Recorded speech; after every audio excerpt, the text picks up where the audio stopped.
자, 이번 시간에는 지난 시간에 이어서 TET 2급 제77회 11월 16일 날 시행됐던 거죠. 이론 문제, 실무 이론 문제는 지난 시간에 여러분들하고 같이 풀어봤고요. 이번 시간에는 실기 파트 실무 수행 문제를 하나씩 풀어보도록 하겠습니다. 자, 요거를 잠깐 내리고요.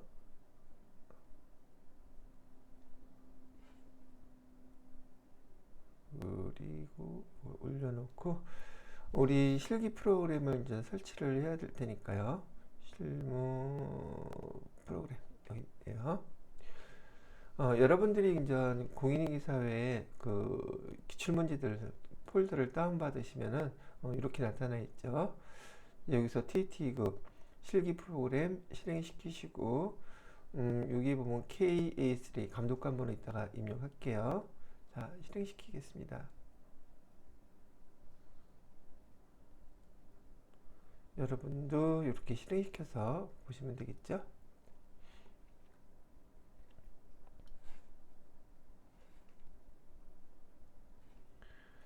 설치 눌러주고요.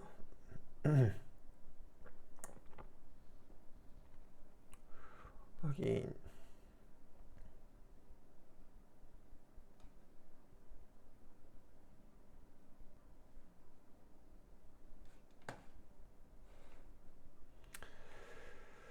감독관 확인 번호에 KA3이라고 누르고 시작.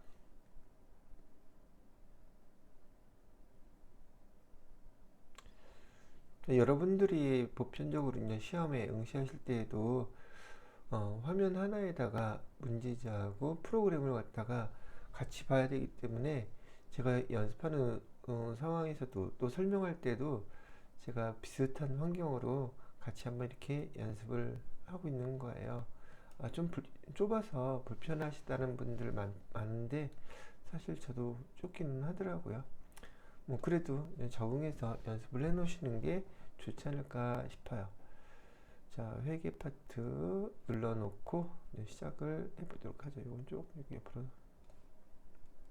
문제를 보면서요.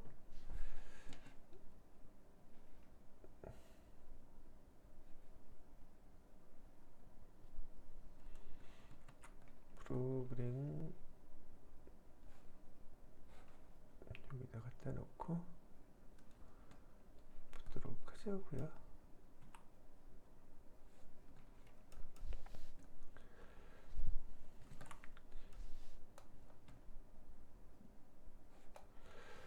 자, 여러분들이 이제 실무수행 평가하면서 회사 다시 한번 확인해 두시고요.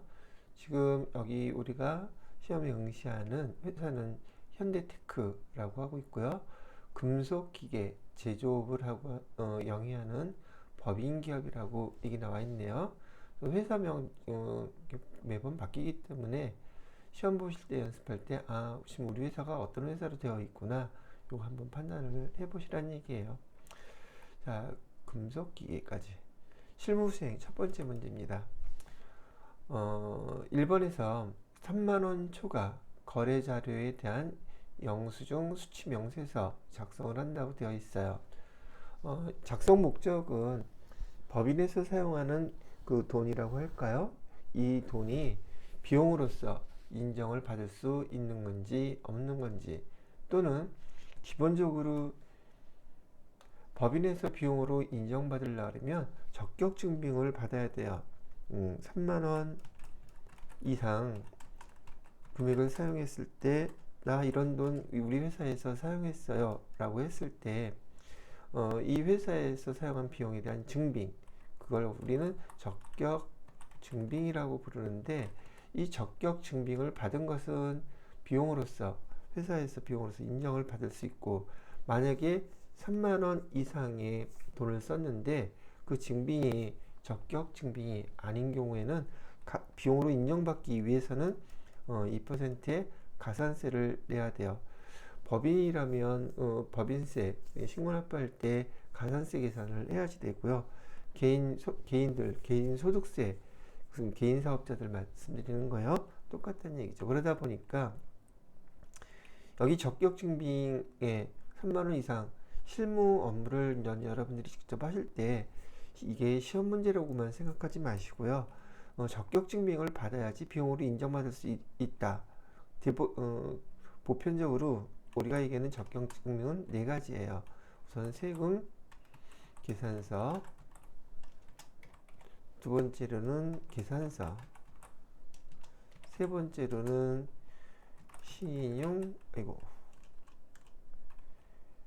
신용카드 매출전표, 네 번째로는 현금 영수증.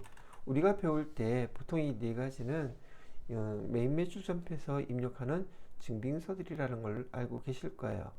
근데 지금 여기서 여러분들한테 시험 문제를 통해서 실무 업무를 가르쳐 주고 싶은 거는 현금 수취 명세서 여기 이 적격 증빙 이외에 우리가 회사에서 돈을 썼는데 영수증 이게 없더란 말이죠. 그런데도 이게 아니라면 원래 가산세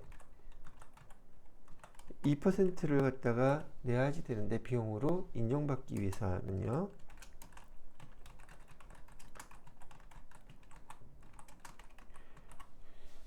꼭 이게 아니더라도 가산세 2% 내지 않으면서도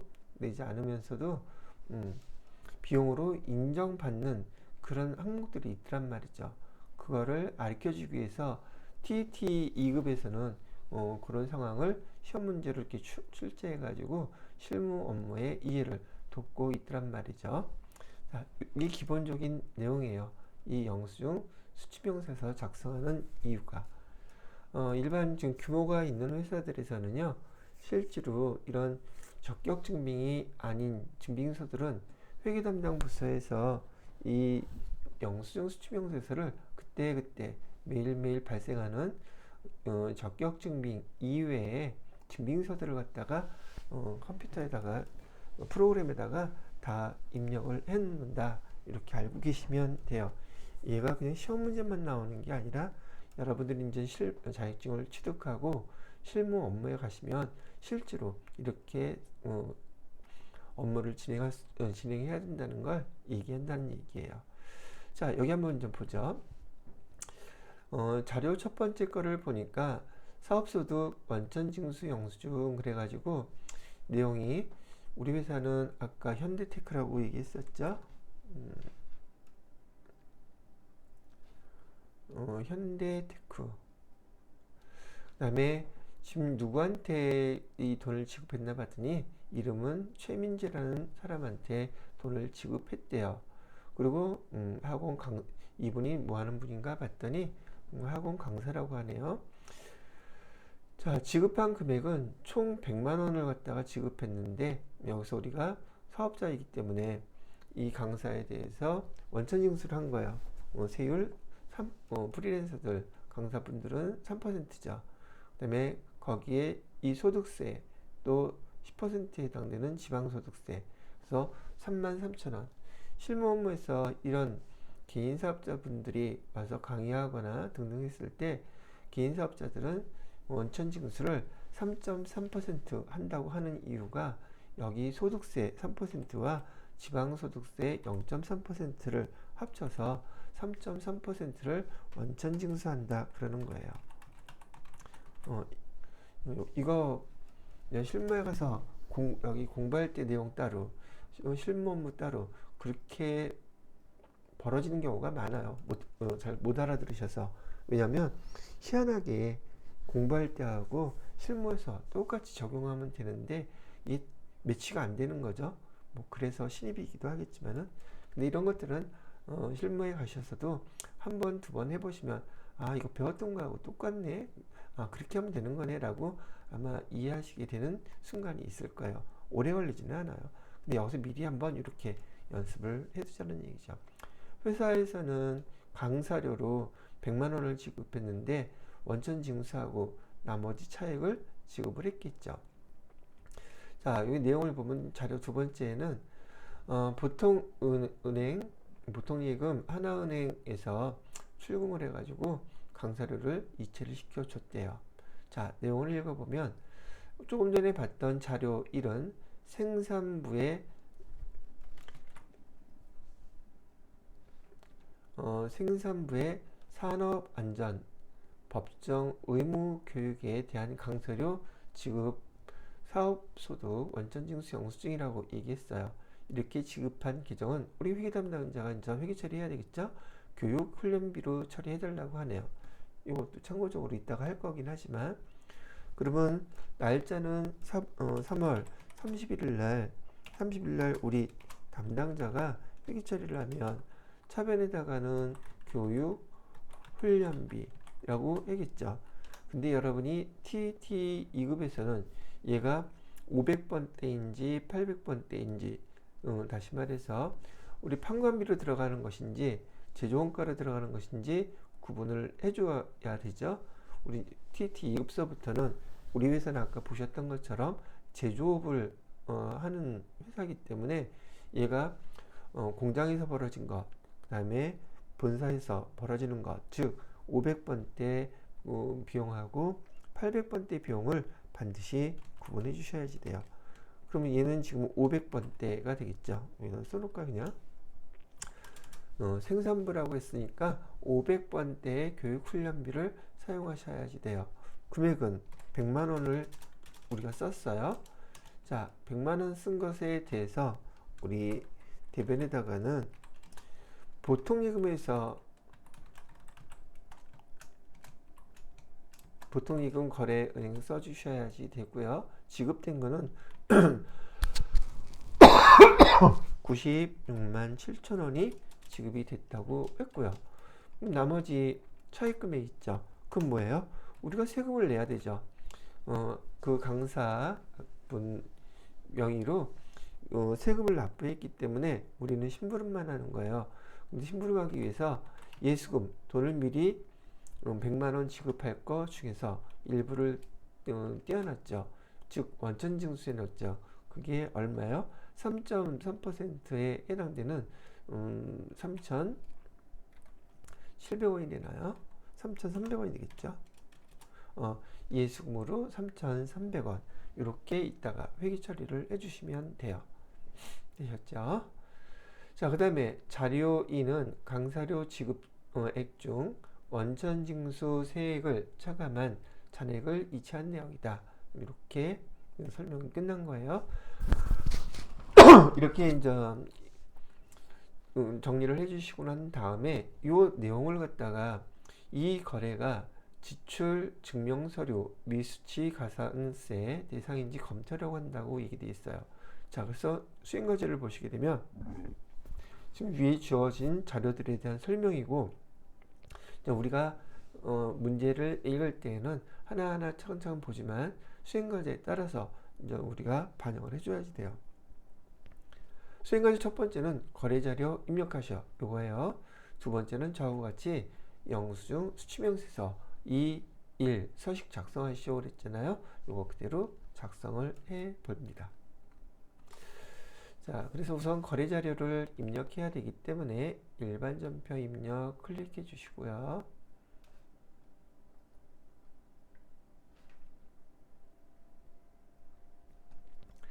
날짜는 3월 30일 해주세요. 그 다음에 구분은 차변에 뭐라고 넣기로 했죠? 교육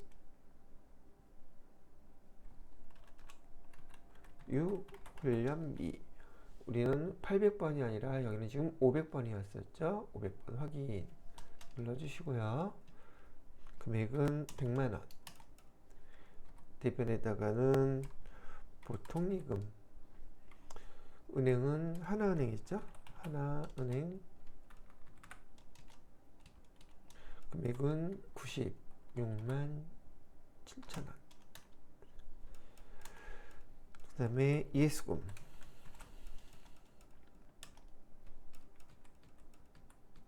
금액은 3만 3천원. 3,300원이 아니라 3만 3천원. 이렇게 하면 분기는 끝났어요. 그죠? 거래자료 입력하시오. 이렇게 해주시면 돼요. 자, 두 번째 뭐 해야 돼요? 여기 보시게 되면 영수증 수취명세서라고 적혀 있죠? 요거 클릭하세요.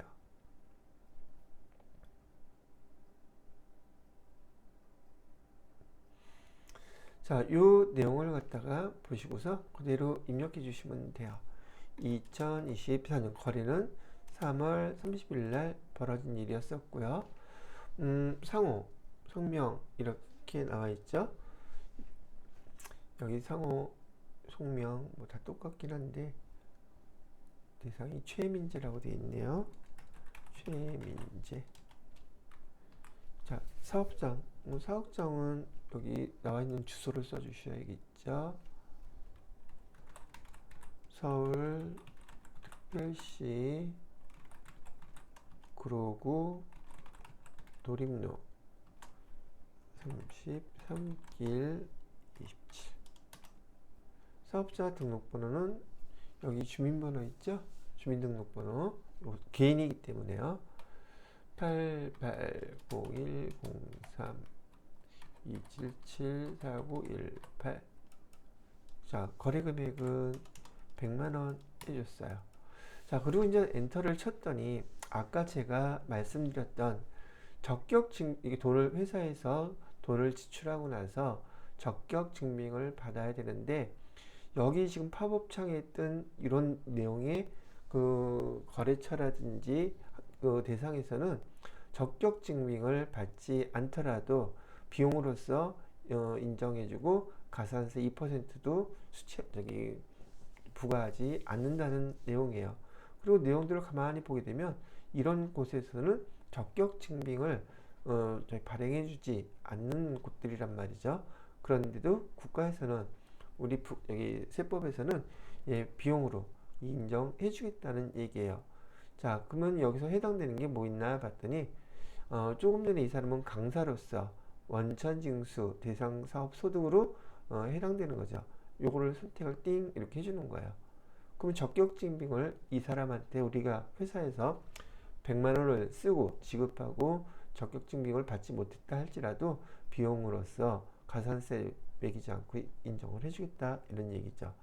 자, 그리고 여기 우리가 회사에서 계정코드 뭘로 반영을 시켜놨어요? 아까 교육훈련비로 반영을 해놨었죠. 그다음에 내용은 뭐였었어요? 그냥 아까 여기 나왔던 내용 뭐 써주셔도 되고, 산업안전 교육 정도? 그 정도 쓰면 되겠네요. 이렇게 해놓고 산업 안전 교육 뭐 이 정도 써놓고 안 써도 딱히나 뭐라고 그러지는 않을 것 같아요. 이 적요란이 회사에서 실무할 때 편의 기능으로 정확히 입력을 해놓는 거지 시험 채점과 관련이 있다고 생각하지는 않아요. 그래도 제가 채점자가 아니니까 장담은 할 수는 없겠지만 이렇게 쓰셔도 되지 않을까 싶어요. 자, 그럼 문제에서 영수증 수취명세서 이거 작성하셨죠? 그리고 이걸로 끝나면 여러분 감점 당하거나 틀렸다고 할 수도 있어요. 왜냐하면 문제에서 영수증 수취명세서 2하고 1서식까지 작성하라고 됐어요. 그래서 여기 영수증 수취명세서 1 이렇게 보시게 되면 조금 전에 우리가 100만원 반영했잖아요. 그죠? 추가로 입력했는데 여기 보면 지금 아까 21번 원천징수 대상 사업소 지금 요거 나왔어요? 안 나와 있어요? 안 나와 있죠? 이러면은 요 1서식이 완성되지 않은 거예요. 그래서 여기 위에 보시게 되면 명세서 2 여기 작성한 거 내용 추가로 작성한 거 블록이를 띵 누르시게 되면 여기 딱 이렇게 반영이 돼요. 그죠? 그래서 요 안에 있는 내용들이 반영된 것들은 명세서 지출 제외 대상이라 해서 여기에 반영이 돼요. 그래서 여러분들이 뒤에 평가 문제 물어볼 때 요 금액을 물어본다든지 건수를 물어본다든지 이런 결과가 벌어지는 거예요. 아시겠죠? 요거 꼭 해주셔야지 돼요. 어렵지도 않은 거, 어려운 거 다 맞춰놓고 엉뚱한 데서 틀리지 않도록 잘 반영을 시켜주시라고 얘기를 하는 겁니다. 아시겠죠? 자, 됐어요. 그래서 첫 번째 문제는 해결이 다 됐고요. 우리 이번에는 두 번째 문제로 가볼게요. 두 번째 문제는 단기매매 증권 구입이라고 나와 있네요. 차량을 구입할 때 채권을 구입한다. 이건 실무에서도 아주 흔하게 많이 벌어지는 일이에요. 요즘은 많은 회사들에서 차량을 리스하거나 아니면 렌트로 사용하는 회사들도 많이 있더라고요. 직접 그 차량을 관리할 인원을 갖다가 배치하는 것보다 아예 그냥 조금 더 돈을 내고 그 렌트나 리스를 해서 관리하는 회사들도 많이 있거든요. 근데 이거는 회사에서 차량을 직접 신차로 구입을 할 때 반드시 여기서 지금 나온 것처럼 이 채권, 지역 개발 채권을 사게끔 되어 있어요. 그래서 그 벌어지는 상황을 여기서 여러분들이 문제로서 한번 미리 경험을 하게끔 해준다는 얘기죠. 자, 현대테크에서 이 지역 개발 채권을 갖다가 얼마 주고 샀나 봤더니 금액이 여기 125만 원이라고 나와 있네요. 그럼 이렇게 차량을 사면서 여기 채권을 샀을 때 이 채권 가액에 대한 것은 우리가 어떻게 회계 처리를 해야 되는지 아는지를 물어보는 거예요. 이 내용은 은근 상당히 중요한 파트이기도 해요. 왜 그러냐면요, 채권에 대한 여러분이 뭐죠, 할인, 요즘 공채를 갖다가 액면가액으로 125만 원을 써야 되는지 공정가치로 105만 원을 써야 되는지 이걸 잘 모르는 경우가 있거든요. 이거 하나로 실무에서도 실제 자주 벌어지는 일이니까 한번 익혀 놓으시면 별것도 아닌 게 될 거예요. 자, 일단 거래일자는 4월 17일이고요. 공채를 구입했대요. 125만 원. 그래서 돈을 줬거든요. 그럼 여러분이 생각할 때 차변에다가 여기 채권을, 여기서는 단기 매매 채권으로 해달라고 그랬으니까 차변에 비교를 한번 해볼까요? 차변에 단기 매매 증권 125만원, 대변에 보통 예금 125만원, 이렇게 할 경우 상황이 벌어질 수도 있단 말이에요.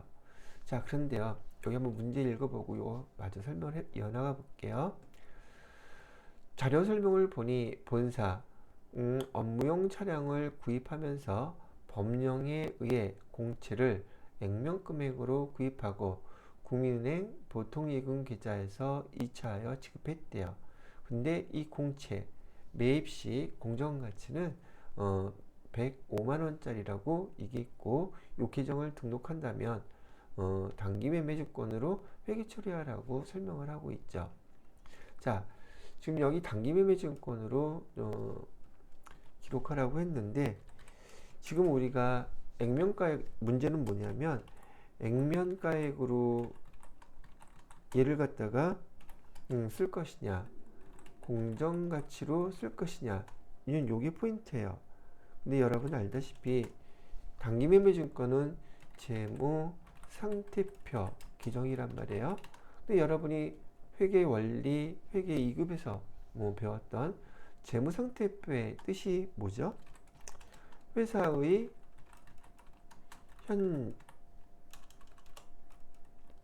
현재 시점 재산 상태를 나타내는 표 아니에요, 얘가?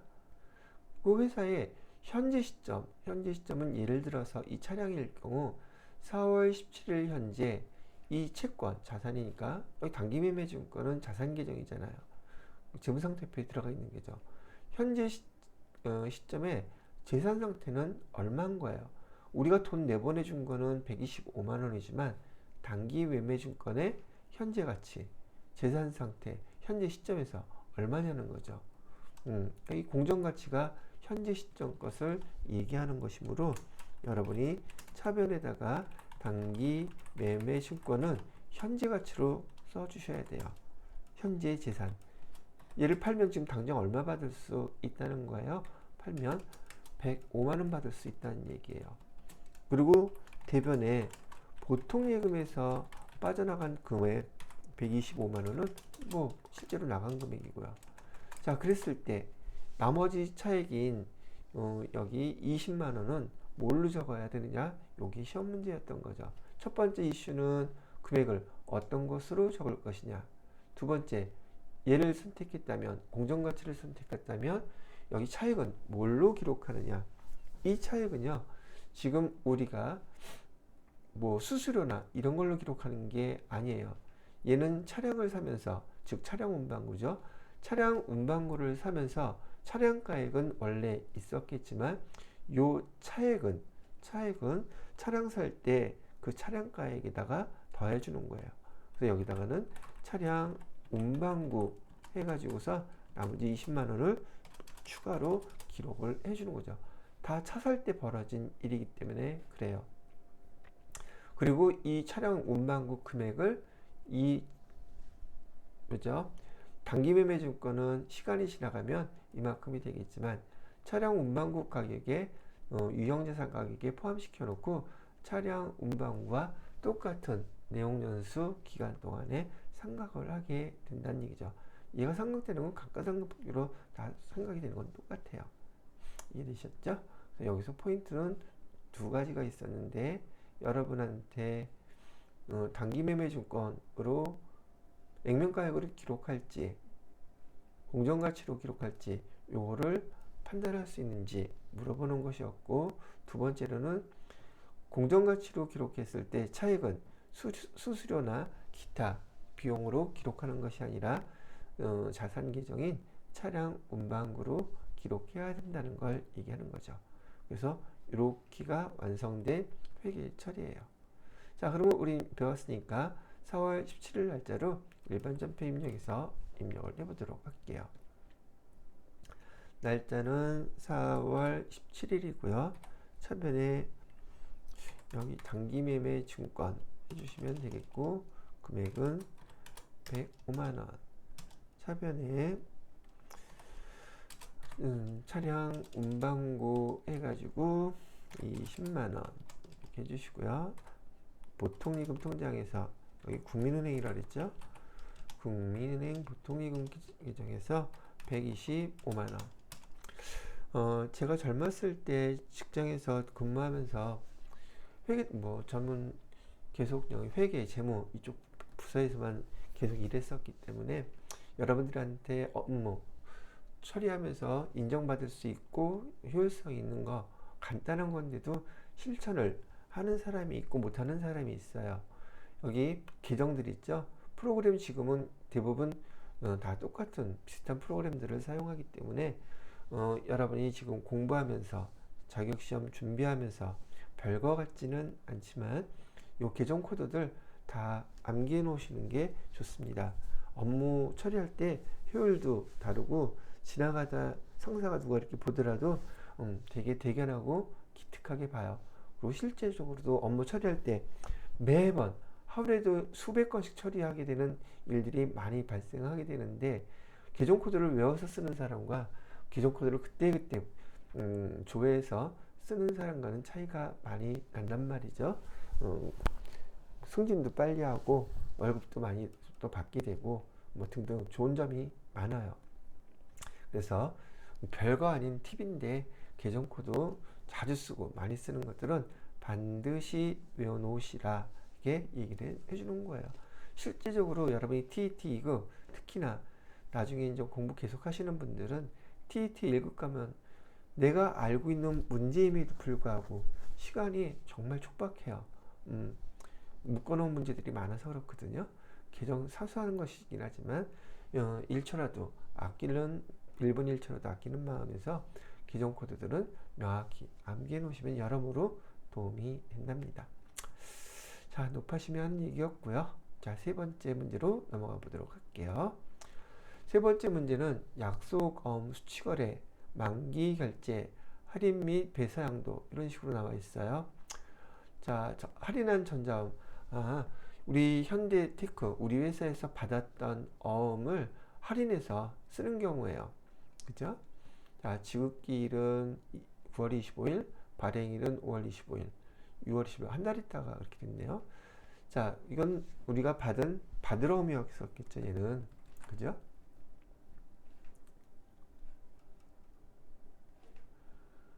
얘는 우리가 기록을 먼저 해놨어요. 받을 어음에서 입력이 되어 있을 것이고요. 자, 그 다음에 자료를 보니까 보통예금, 하나은행의 보통예금 계정에 이 3천만 원짜리 어음을 할인하고 이만큼 돈이 입금이 됐어요. 그러면 3천만 원인데 왜 이만큼밖에 못 받았지? 그 차액, 할인료 45만 원을 여러분이 어떻게 회계 처리하는지 아는지를 묻는 문제라고 보시면 되겠네요. 그쵸? 자, 그러면 문제 자료 설명 한번 읽어볼게요. 제품 매출 대금으로 수취하여 보관 중이던 드림산업 발행 전자어음을 6월 25일에 하나은행에서 할인하고 할인료 45만원 차감한 잔액은 하나은행 보통예금 계좌에 입금받았대요. 자, 할인율은 연 6% 매각거래로 처리를 해주세요 그랬었어요. 매각거래로. 뭐 이건 시험 문제 제가 거의 못 봤는데 한 번인가 두 번인가 나왔던 거 얼핏 기억해요. 이 바드럼을 은행에 매각해서 이렇게 할인해서 처리할 때 매각 거래도 있고 차입 거래도 있어요. 두 가지 거래 방식이 있는데 그 차입 거래로 회계 처리를 하게 되면 이하고 달라져요. 근데 대부분 실제로는 차익 거래를 하지 않고 매각 거래로 처리해서 없애버리는 게 보편적이기 때문에 실무 업무에서 매각 거래로 하라고 얘기하는 것이고, 여러분들은 여러분들이 취득하려고 하는 TAT 2급 이 자격증은 실무 업무를 위한 거예요. 그런데 뭐죠? 재경관리사 이론 시험 자격증 따시는 분들 있죠? 뭐 세무사라 회계사도 마찬가지고요. 특히 여러분들이 많이 그나마 TET 1급이나 전산세무 1급 정도 공부하시는 분들이 또 다른 목적으로 재경관리사 자격증 따시는 분들이 있어요. 근데 재경관리사는 이론이거든요. 이론 시험에서는 여기 채권 할인하는 거에 대해서 차입거래, 그것도 시험 문제에 빈번하게 출제가 되는데, 여러분들은 이렇게 매각 거래로 실무 업무에 많이 활용되는 거래로 처리하라고 그래서 얘기를 하는 거예요. 자, 그 다음에 수행과정 따라서 해야 되죠. 요 내용을 갖다가 여러분이 분기 처리를 해야 되겠죠. 좀 이따 입력을 할 것이지만 차변에 뭐라고 써야 돼요? 보통예금으로 일단 돈 들어왔다면서요. 보통예금 거래금액 써주시고요. 금액이 입금된 것은 2,955만원 이렇게. 근데 우리가 이 대가를 받기 위해서 우리가 받을 어음은 어디예요? 우리가 해놨던 드림산업 어디가 있어요? 드림산업의 받을 어음을 은행에다가 줬죠. 금액은 얼마짜리를 줬어요? 3천만원짜리를 줬어요. 차이나는 금액, 얘는 뭐라고 쓰느냐면 여러분들 이 바드럼이란 계정 있죠. 바드럼이라는 계정으로 받을 돈, 뭐 알기는 하겠지만 외상 매출금과 받을 이 두 가지를 계정을 합쳐서 우리는 뭐라고 부르죠? 이런 거 재무상태표 계정 구분, 그것도 여러분 앞으로 TET 2급뿐만이 아니라 더 상위 계정 또 회계를 잘 이해하고 알기 위해서는요, 재무상태표 암기해 놓으셔야지 돼요. 이거를 매출 채권이라고 부르죠. 그죠? 매출 채권. 이 매출 채권은 때가 돼서 회수하는 것도 있지만 이렇게 제 3자에게 파는 경우도 실무에서는 많이 있습니다. 그래서 외상 매출금도 우리가 팔 수 있어요. 이걸 유동화 증권을 만들어서 파는 경우도 있고요. 바드러움은 이렇게 파는 경우도 있고요. 그건 더 고급 회계에서 다룰 내용이긴 하지만, 그래서 이런 내용들도 있다라는 건 참고로 그냥 알아두시면 좋겠고요. 그래서 이 차이가 나는 것은 우리가 바드럼 얘를 팔아가지고 나갔기 때문에 여기 할인료라고 해서 수수료 비용 이런 거 쓰시면 안 돼요. 바로 그걸 물어보기 위해서 이 문제를 갖다가 낸 거기 때문에요. 그래서 이 할인료는 반드시 요 매출 채권을 팔아서 그만큼 손해를 본 거예요. 그래서 얘를 뭐라고 부르냐면 매출 채권 처분 손실이라고 이렇게 본답니다. 금액은 얼마나 그랬어요? 45만 원. 그래서 수행과제에서 어음의 할인과 관련된 거래자료 입력하시오라고 얘기할 때 이렇게 분기를 해 주시면 돼요. 그 다음에 분기가 반드시 먼저 돼야지 두 번째 수행과제에서 자금 관련 정보 받으러 현황에 반영하실 수가 있는 거죠. 이해됐죠? 자, 그러면 이렇게 해가지고 입력을 해보도록 할게요. 날짜는 6월 25일이고요. 차변에다가는 보통 예금 하셔야겠죠. 은행은 하나은행이라고 있고요. 금액은 2,955만원. 차변에다가 매출, 채권, 처분, 손실 45만원. 대변에다가는 파드럼. 거래처는 아까 어디였었죠? 드림산업. 금액은 3천만원. 됐죠? 자, 그런 다음에 바드럼을 클릭하시고요. F3 단축키를 눌러보시면 되겠죠? 자, 그러면 어음 상태가 할인이라고 나와 있어요. 어음번호. 어음번호는 우리가 처음에 이 어음을 받았을 때 담당자가 바드럼 하고 해서 미리 회계 처리를 해놨겠죠. 처음 받았을 때. 그래서 있는지 없는지 F2 조회키를 눌러서 조회해 보시면 드림산업고 여기 있네요. 선택 누르시면 되겠고요. 차근차근 잘 확인해 보세요. 자수, 발행일, 만기일, 발행인 다 맞죠? 자, 그 다음에 엔터를 띵 치면 할인기간 물어보고 있어요. 할인기간 어떻게 해야지 돼요? 할인기간은 아까 하나은행에다가 할인했다 그랬죠?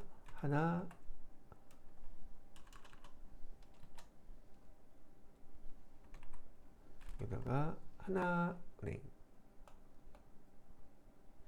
강동 할인율, 이것도 할인율 빼먹으면 안 돼요. 여기 6%. 그러면 주어진 자료 다 입력했죠? 여러분들이 이런 거 하나하나 입력하시면서 회계 담당자들은 정확해야 돼요.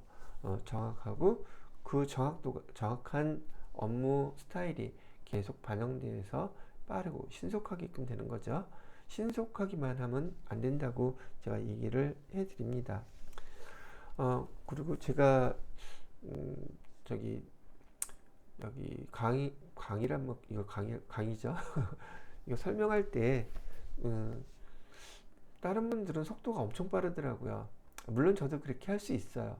근데 그렇게 하다 보니까 듣는 분들은 그게 이해가 안 되는 경우도 있고, 처음인 경우 또는 익숙하지 않으신 분들한테는 너무 빨라서 뭐 몇 번 반복해서 보고 시간도 빨리빨리 하려고 그러고 그런 경향이 좀 있더라고요.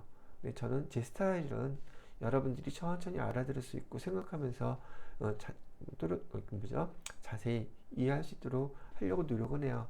근데 어떤 분은 또 그런 분도 있더라고요. 좀 속도를 빨리 해주시면 안 돼요?